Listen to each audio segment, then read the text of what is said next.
Firoz Gandhi college Hindi विभाग द्वारा संचालित ऑनलाइन कक्षाओं में आपका स्वागत है। मैं हूं संतोष पांडे। ये class BA first year first semester के प्रथम प्रश्न पत्र हिंदी साहित्य का इतिहास आदिकाल से लेकर रीतिकाल तक के प्रश्न पत्र से संबंधित है। पिछली कक्षा में जहां मैंने उस क्लास को समाप्त किया था तो ये बात आई थी सिद्ध साहित्य के संदर्भ में कि पंचमाकार क्या है। तो उस संबंध में मैंने एक फ़ोटो आपको ग्रुप पर शेयर कर दी है, उससे आप उसे आसानी से समझ सकते हैं। फिर भी मैं थोड़ी बात उस संबंध में आपसे करना चाहूँगा। देखिए, ऐसा है कि जब मैं ऑफलाइन कक्षाएं आपको पढ़ा रहा था तो मैंने बौद्ध धर्म में दो टुकड़े जो हो गए थे उनके बारे में बात की थी, महायान और हीनयान। और यह स्त्रियों के प्रवेश को लेकर के मतांतर हो गया था, मत वैभिन्न हो गया था। उस आधार पर इसके दो टुकड़े हो गए थे। तो महायान जो था उसने स्त्रियों को प्रवेश दिया और हीनयान ने स्त्रियों को प्रवेश नहीं दिया। महायान ही आगे चल के कहलाया सहजयान, यानी जिसने स्त्रियों को प्रवेश दिया था धर्म में, वो महायान आगे चल के कहलाया सहजयान। सहजयान आगे चल के कहलाया वज्रयान।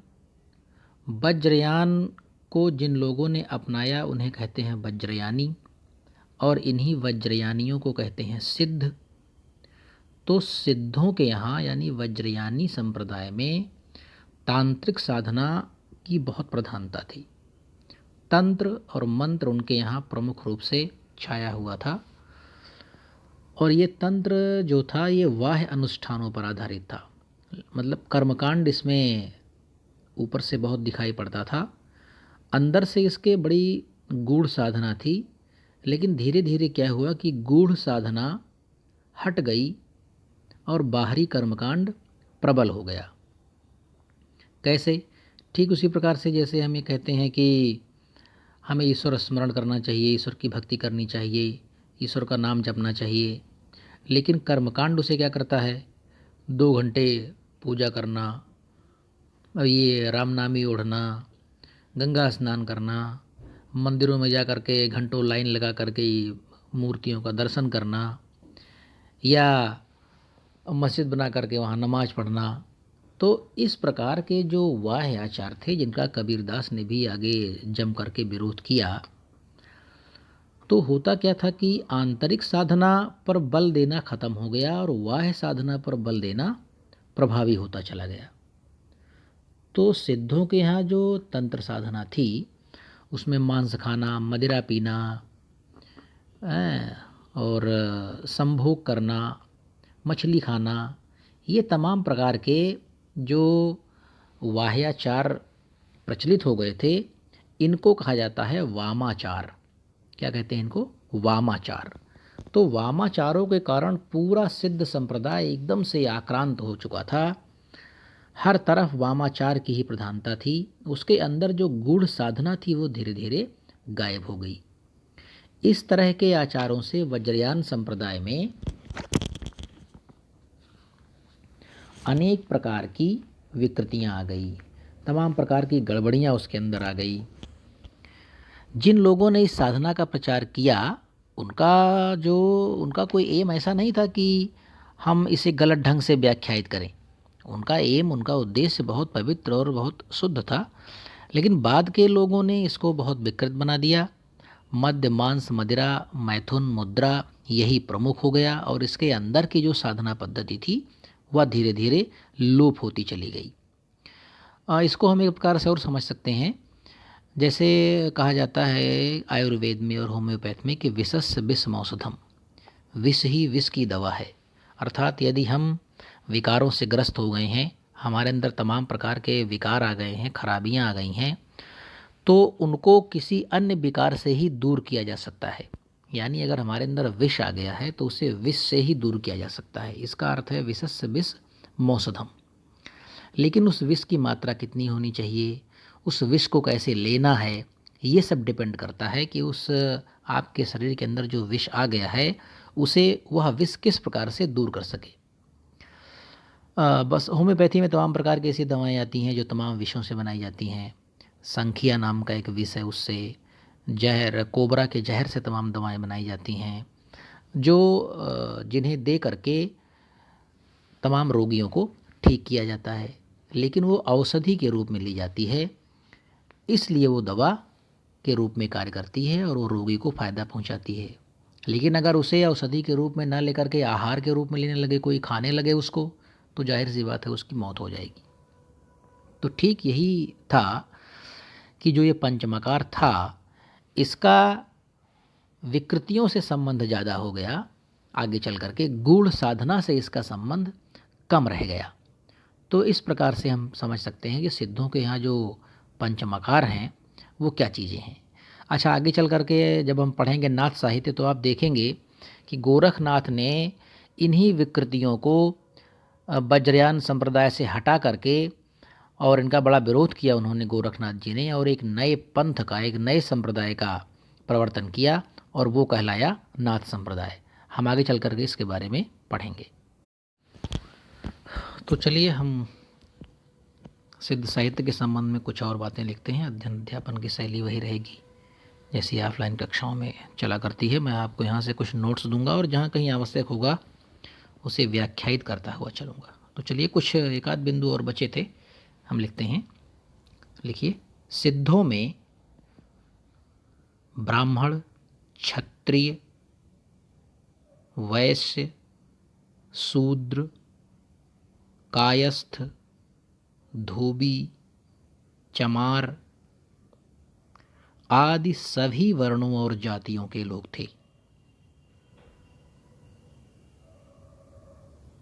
आदि सभी वर्णों और जातियों के लोग थे।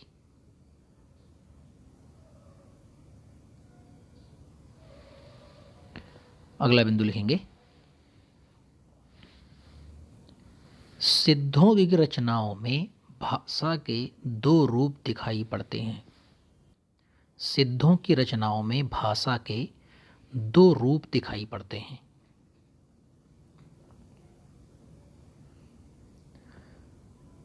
दोहों की रचना में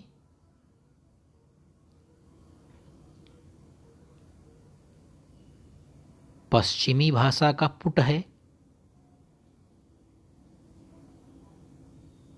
तो वहीं पदों की रचना में पूर्वीपन अधिक है।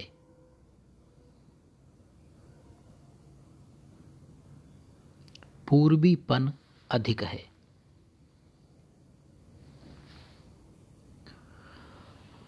अब हम देखेंगे कि इस प्रकार से मैंने सिद्ध साहित्य के संबंध में मोटी मोटी बातें कर ली हैं आपसे। अब हम देखेंगे यहाँ पर कि सिद्ध साहित्य के अंतर्गत वे कौन से प्रसिद्ध रचनाकार रहे हैं, उनकी रचनाएं कौन कौन सी हैं, उनकी रचनाओं की क्या विशेषता है, या उस कविता की प्रवृत्ति क्या है जो सिद्धों द्वारा लिखी गई। तो आप हेडिंग डालेंगे, सिद्ध साहित्य के प्रमुख रचनाकार। सिद्ध साहित्य के प्रमुख रचनाकार, और इसमें सबसे बड़ा और पहला नाम है सराहपा। नंबर 1 सराहपा। रचना का नाम दोहा कोश। दोहा कोश।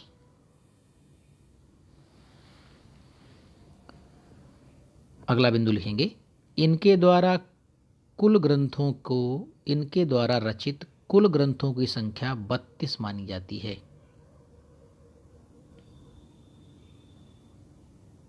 इनके द्वारा रचित कुल ग्रंथों की संख्या 32 मानी जाती है। नेक्स्ट, राहुल सांकृत्यायन, इनका समय 8वीं शताब्दी स्वीकार करते हैं। राहुल सांकृत्यायन इनका समय 8वीं शताब्दी स्वीकार करते हैं।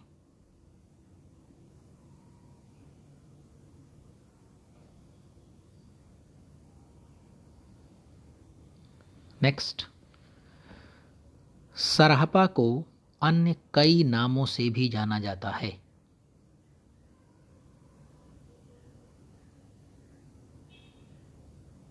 जैसे सरहपाद, सरहपाद, सरोज वज्र, राहुल भद्र इत्यादि।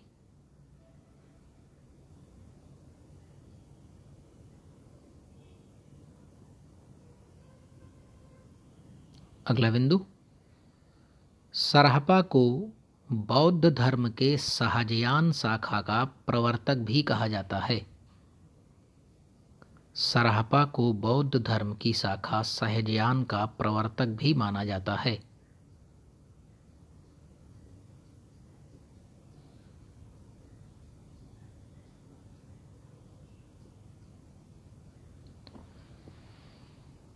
नेक्स्ट, हिंदी साहित्य में दोहा चौपाई रचना शैली का सर्वप्रथम प्रयोग। दोहा चौपाई रचना शैली यानी किसी रचना को दोहों में और चौपाइयों में लिखना। जैसे रामचरितमानस है, प्रायः उसमें दोहा चौपाई शैली है, बीच बीच में कुछ अलग से छंद हैं, अन्यथा 90% से अधिक दोहा और चौपाई में लिखा गया है। तो हिंदी साहित्य में दोहा चौपाई जो रचना शैली है, इसका सर्वप्रथम प्रयोग सरहपा ने ही किया था।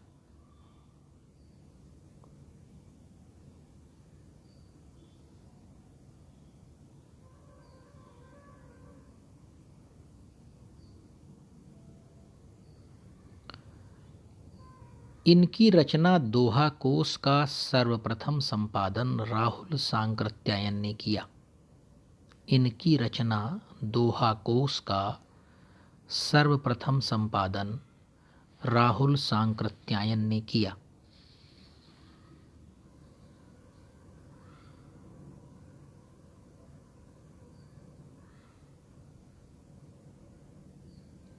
अगला बिंदु, नालंदा और विक्रमशिला के बौद्ध विहारों को नालंदा और विक्रमशिला के बौद्ध विहारों को जब बख्तियार खिलजी ने जला दिया था,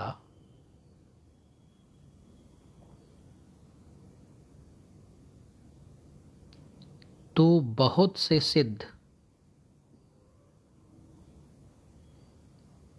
भारत से भूटान, तिब्बत और नेपाल चले गए थे। तब बहुत से सिद्ध भारत से भूटान, तिब्बत और नेपाल चले गए थे।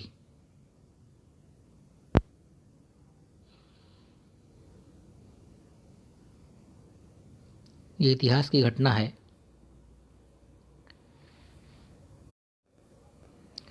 ऐसा कहा जाता है कि बख्तियार खिलजी ने चिढ़ में नालंदा विश्वविद्यालय को जला दिया था। था क्या असल में कि नालंदा विश्वविद्यालय बिहार में था और ये 5वीं शताब्दी में इसकी स्थापना हुई थी और दुनिया के कोने कोने से छात्र यहाँ पढ़ने आते थे। 8वीं से लेकर 12वीं शताब्दी तक इसमें लगभग 10,000 छात्रों के पढ़ने की बात स्वीकार की जाती है इतिहासकारों के द्वारा। यहाँ जो है जापान, तिब्बत, चीन, कोरिया, तुर्की, इंडोनेशिया आदि देशों से छात्र पढ़ने आते थे। शिक्षा का ये इतना बड़ा केंद्र था कि इसमें इस नालंदा विश्वविद्यालय में कुल 300 कमरे थे और एक बहुत विशाल पुस्तकालय जो 9 मंजिला था। बहुत बड़ा विशाल पुस्तकालय 9 मंजिला था वो, और इसमें 3 लाख से भी अधिक किताबें थी। कहते हैं कि एक बार जो एक तुर्की शासक था बख्तियार खिलजी, इसने ये एक बार बहुत बीमार पड़ गया। तो इसके जो हकीम थे, उन हकीमों ने इसका काफ़ी इलाज किया, लेकिन इसकी तबीयत में कोई सुधार नहीं हुआ। तब बख्तियार खिलजी को ये बताया गया कि नालंदा विश्वविद्यालय में जो आयुर्वेद डिपार्टमेंट है, अगर उसका कोई प्रोफेसर या उसका कोई आचार्य आपको दवा दे दे तो वो ठीक हो सकते हैं आप। तो वहाँ से एक आचार्य को बुलवाया गया और बख्तियार खिलजी ने लेकिन उनसे एक शर्त रख दी कि मैं कोई भी इंडियन मेडिसिन का सेवन नहीं करूँगा। जो आपके हिंदुस्तान में दवाएं बनती हैं या आयुर्वेद में जो दवाएं बनती हैं, मैं उनका किसी का सेवन नहीं करूँगा। ये शर्त है मुझको ठीक करने की। तो आचार्य ने कहा ठीक है, कोई बात नहीं, आप मत सेवन करिएगा, मैं आपको ठीक कर दूँगा। तो जो प्रमुख थे आचार्य जी आयुर्वेद विभाग के नालंदा विश्वविद्यालय के, उन्होंने एक दिन क्या किया कि एक कुरान की एक प्रति बख्तियार खिलजी के पास ले गए और बताया उन्होंने कि आप फला पेज से लेकर के फला पेज तक पढ़ लीजिए, आप ठीक हो जाएंगे। और उन्होंने वैसा किया और वो ठीक हो गया। तो बख्तियार खिलजी को बहुत चिढ़ हो गई, वो बहुत क्रोधित हो गया कि आखिर ऐसा क्या है इन भारतीय हकीमों में या भारतीय वैद्यों में कि हमारे हकीम ठीक नहीं कर पाए, हमारे राज्य वैद्य ठीक नहीं कर पाए हमको, और हिंदुस्तान के इन वैद्यों ने हमें ठीक कर दिया केवल कुरान के कुछ पन्नों को पढ़ा करके। तो इस चिढ़ में उसने 1199 ईस्वी में नालंदा विश्वविद्यालय में आग लगवा दी। और कहते हैं कि जब ये आग लगाई गई तो 3 महीने तक यहाँ पुस्तकें जलती रही। इसने वहाँ के तमाम बौद्ध भिक्षुओं को मार डाला, तमाम को खदेड़ दिया, डर के मारे बहुत से लोग भाग गए, पूरे विश्वविद्यालय को नष्ट भ्रष्ट कर दिया। बौद्ध जो मठ या बौद्ध विहार थे उनको तोड़ फोड़ डाला। अब कहते हैं कि खिलजी के ठीक होने की जो वजह थी वो असल में क्या किया था, जो वहाँ के आयुर्वेद डिपार्टमेंट के जो आचार्य उनको ठीक करने गए थे, उन्होंने कुरान के पन्नों में कोई एक दवा लगा दी थी। तो पढ़ते समय उसको ऐसे जीभ से चाट करके पन्ना पलटने की एक आदत होती है लोगों की, तो उसी प्रकार से बख्तियार खिलजी पढ़ा करता था। तो जब वो चाटता था तो कुरान के पन्नों में लगी हुई वो दवा उसके जीभ में चली जाती थी। इस तरह से उसे इतने ही पन्ने बताए गए थे कि जितने पन्नों को पढ़ने के बाद कितनी मात्रा की दवा उसके अंदर चली जाए तो वो ठीक हो जाएगा। तो इस प्रकार से 10-20 पेज के आसपास बताया गया होगा कि इसको आप पढ़ लेंगे तो आप ठीक हो जाएंगे। तो इस तरह वो ठीक हो गया था। तो ये एक घटना ऐसी है जो सिद्ध साहित्य से संबंधित है, क्योंकि बख्तियार खिलजी ने जब सिद्धों के इन मठों को जला दिया, उनके विश्वविद्यालयों को जला दिया, प्रोफेसर्स को सबको मार डाला, ख़त्म कर दिया, डरा धमका करके भगा दिया, तो ये सारे सिद्ध इस देश से बाहर चले गए थे भारत से, और ये तिब्बत, नेपाल और भूटान में जाकर उन्होंने अपनी शरण ली थी। अगला बिंदु लिखेंगे, सराहपा ने अपनी रचनाओं को गहड़ गुहिर भास कहा है। गहड़ ग ह और अड़ा, गहड़ गुहिर गुहिर भास, गहड़ गुहिर भास कहा है, अर्थात अत्यंत गंभीर और गूढ़ भाषा, अर्थात अत्यंत गंभीर और गूढ़ भाषा, जिसे सिद्धों की साधना को पूर्ण रूपेण जाने बिना, जिसे सिद्धों की साधना को पूर्ण रूपेण जाने बिना सरलता से नहीं समझा जा सकता था, सरलता से नहीं समझा जा सकता था।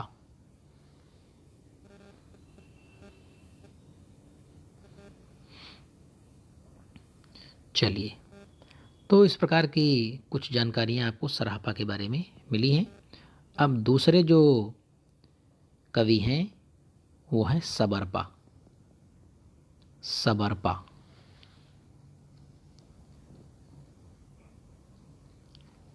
ये सराहपा के शिष्य माने जाते हैं।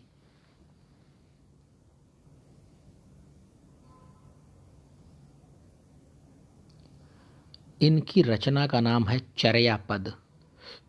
चर्यापद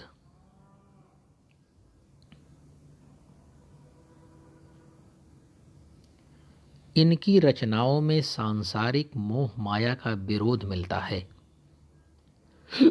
इनकी रचनाओं में सांसारिक मोह माया का विरोध मिलता है।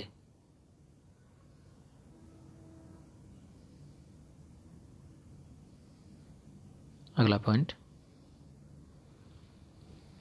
डॉक्टर नगेंद्र के अनुसार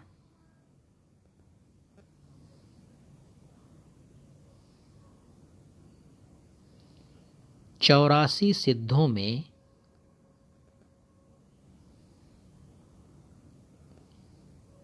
सरहपा, सबरपा, लुईपा,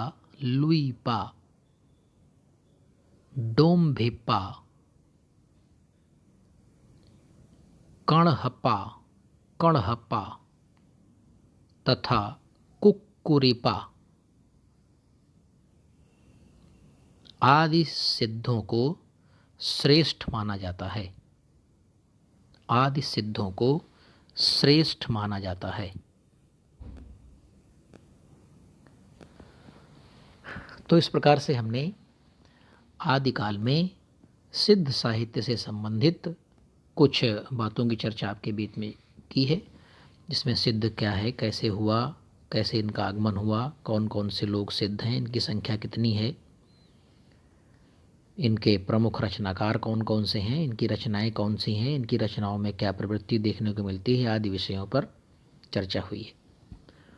अब हम दूसरे साहित्य पर अपने आते हैं और उस साहित्य का नाम है नाथ साहित्य। आप लिखेंगे हेडिंग नाथ साहित्य।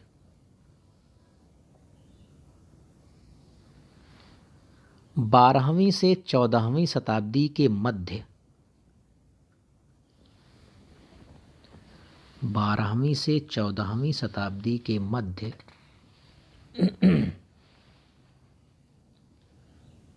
भगवान शिव को मानने वाले अनुयायियों, भगवान शिव को मानने वाले अनुयायियों के द्वारा शैव मत का प्रचार प्रसार करने के लिए,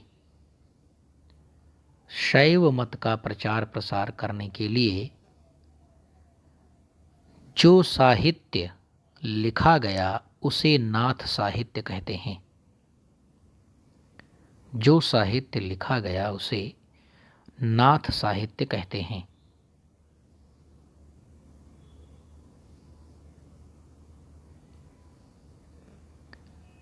अगला बिंदु, शिव को आदिनाथ कहा जाता है। शिव को आदिनाथ कहा जाता है।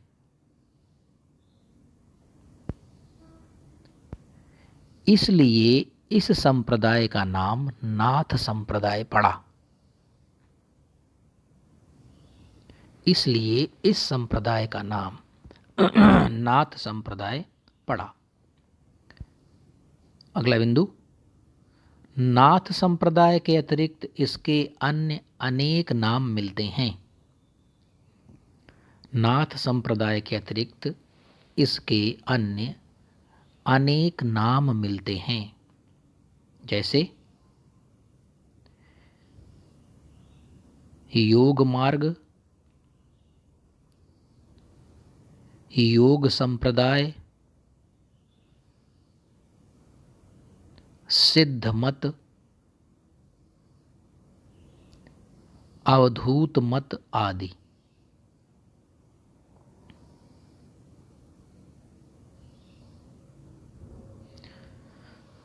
अगला बिंदु, राहुल सांकृत्यायन के अनुसार सिद्ध संप्रदाय का विकसित रूप ही सिद्ध संप्रदाय का विकसित रूप ही नाथ मत के नाम से प्रसिद्ध हुआ। राहुल सांकृत्यायन के अनुसार सिद्ध संप्रदाय का विकसित रूप ही नाथ मत के नाम से प्रसिद्ध हुआ एवं नाथ मत का विकसित रूप संत मत के नाम से प्रसिद्ध हुआ।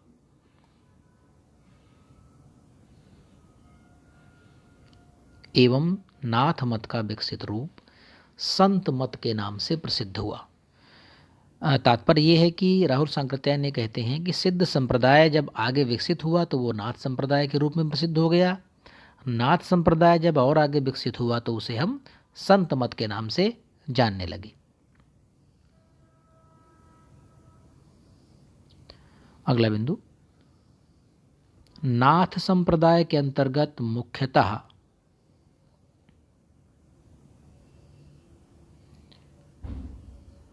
नवनाथ प्रसिद्ध हुए। नाइन नवनाथ प्रसिद्ध हुए। इनके नाम हैं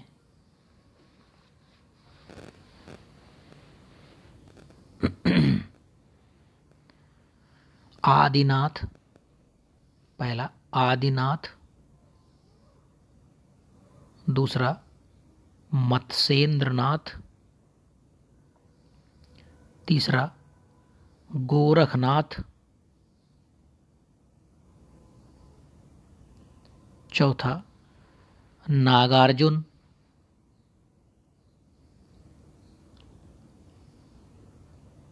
पांचवा जड़ भरत, छठवां सहस्त्रार्जुन,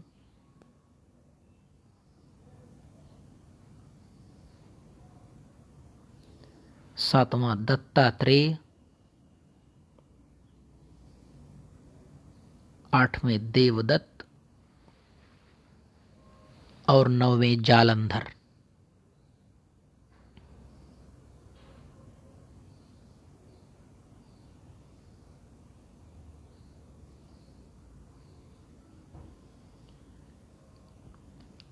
ये जो नवनाथ हैं इनके संबंध में कुछ अलग विद्वानों ने इनके अलग नाम भी गिनाए हैं, तो मैं चाहता हूं कि वो भी आप लिख लें। एक नवनाथों के नाम फिर से लिखेंगे अलग से, जिसे कुछ विद्वान मानते हैं कि ये नवनाथ इस प्रकार से हैं। नंबर 1 लिखेंगे आदिनाथ, दूसरा मत्स्येंद्रनाथ, तीसरे गोरखनाथ, चौथे चरपटनाथ, चरपट, पांचवें गाहिड़ीनाथ, गाहिड़ीनाथ, छठवें ज्वालेंद्रनाथ, सतवें चौरंगीनाथ, आठवें भर्तृहरिनाथ, नौवें गोपीचंदनाथ।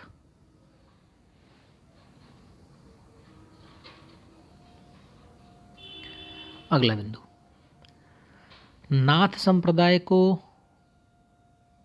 प्रवर्तित करने का श्रेय गोरखनाथ को दिया जाता है। नाथ संप्रदाय को प्रवर्तित करने का श्रेय गोरखनाथ को दिया जाता है। और ऐसा कहा जाता है कि इन्होंने अपने गुरु मत्स्येंद्रनाथ का, मत्स्येंद्रनाथ ब्रैकेट में लिख लीजिए मच्छंदरनाथ, इनका नाम मच्छंदरनाथ भी कई जगह मिलता है, मच्छंदरनाथ, अपने गुरु मत्स्येंद्रनाथ का तमाम विकृतियों से उद्धार किया था। तमाम विकृतियों से उद्धार किया था।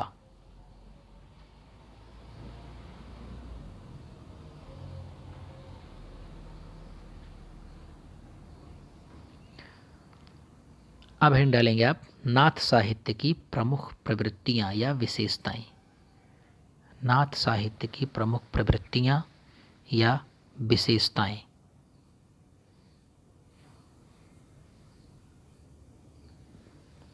गोरखनाथ ने वज्रयानियों की तंत्र साधना में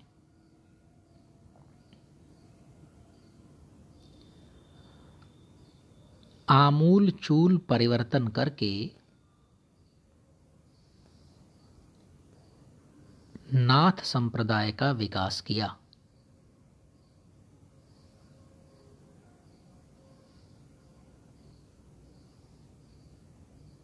अगला बिंदु, वज्रयानियों की तंत्र साधना में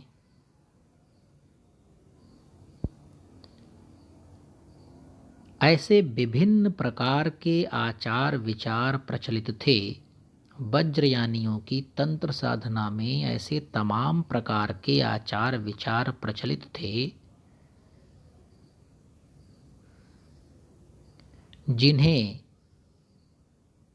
सामान्य जनजीवन में अच्छा नहीं समझा जाता था,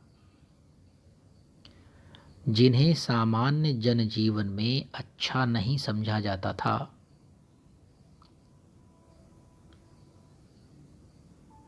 इस आधार पर गोरखनाथ ने इनका डटकर विरोध किया। इस आधार पर गोरखनाथ ने इनका डटकर विरोध किया।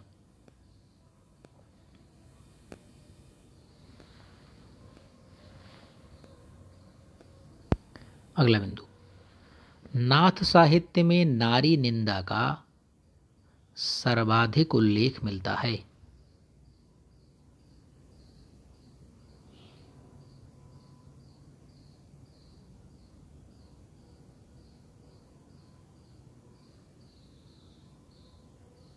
नेक्स्ट, इस साहित्य में गुरु एवं ज्ञान को सर्वाधिक महत्व दिया गया। गुरु एवं ज्ञान को सर्वाधिक महत्व दिया गया।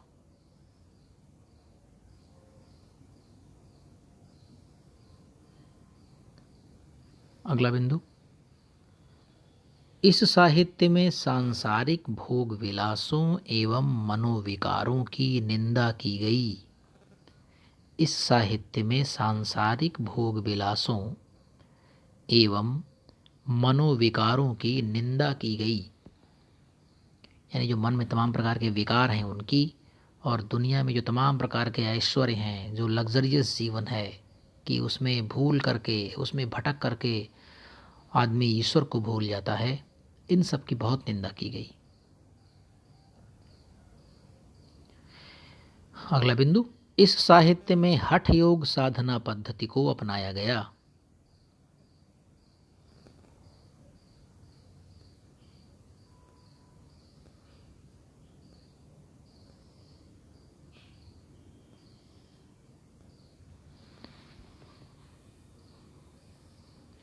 अब हठ योग क्या है जरा जानते हैं, एक मिनट लिखिए पहले इसको।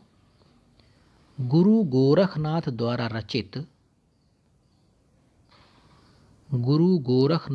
रचित सिद्ध सिद्धांत पद्धति नामक रचना के अनुसार, सिद्ध सिद्धांत पद्धति नामक रचना के अनुसार हठ शब्द में प्रयुक्त हा का अर्थ है सूर्य। हठ योग शब्द में हठ शब्द में प्रयुक्त हा का अर्थ है सूर्य तथा ठा का अर्थ है चंद्रमा।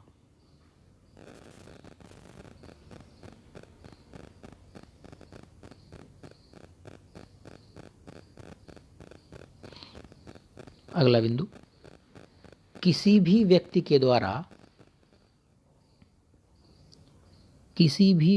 द्वारा मन, प्राण, वाक, शुक्र और कुंडलिनी, इन पांचों पर नियंत्रण कर लेना ही हठ योग कहलाता है। इन पांचों पर नियंत्रण कर लेना ही हठ योग कहलाता है।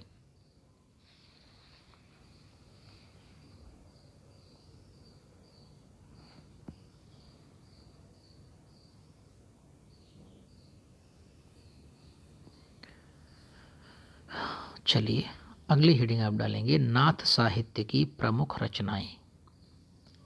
नाथ साहित्य की प्रमुख रचनाएं। इस क्लास को मैं यहीं समाप्त करता हूं। आप इसे पढ़ें, लिखें, सुने, इसका नोट्स बनाएं और जहां कहीं कन्फ्यूजन होता हो आप हमसे सीधे पूछ सकते हैं इस संबंध में। वैसे मैंने प्रयास किया है कि कहीं आपको कन्फ्यूजन ना हो। मैंने पूरी तरह से इसको व्याख्यायित करने का प्रयास किया है। तो चलिए अगली क्लास जब होगी तो पुनः आपसे मुलाकात होगी। इस क्लास में हमारे साथ बने रहने के लिए आप सभी का धन्यवाद।